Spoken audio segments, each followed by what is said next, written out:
Eksakto. Thank you so much mga kapamilya na kami po isinamahan nyo today. We'll see you again tomorrow. Kakanito ring Tony Velasquez. Constant Casey, Carmina Constantino Torres po. Kabalinsunaan kasi. Hanggang bukas. Hanggang bukas. Susunod na po ang mga nagbabagang balita ng TV Patrol. Susunod na. Hanggang bukas, ingat po kayo and good night, chickens. Issue spotted sa DZMM.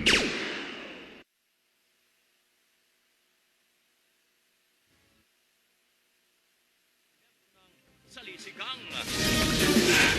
Apat na sasakyan at isang motorsiklo nagkarampola sa Davao City. Bagong PNP Chief Nicolas Torre III nanumpa na mga patakarang ipatutupad kasado na. Pangulong Marcos binigyan ng isang buwan ang mga hesang nakatoka sa EDSA Rebuild Program para mas maayos at mabilis itong may patupad.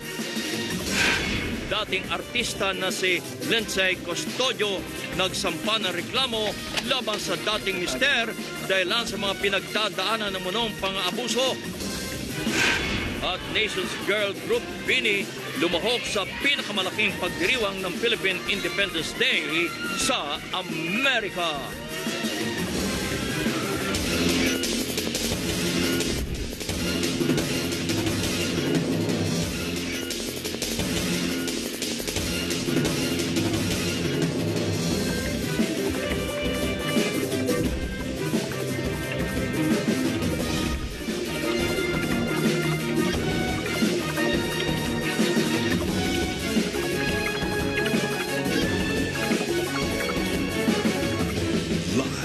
Mula sa ABS-CBN News Center, Manila, ito ang TV Patrol!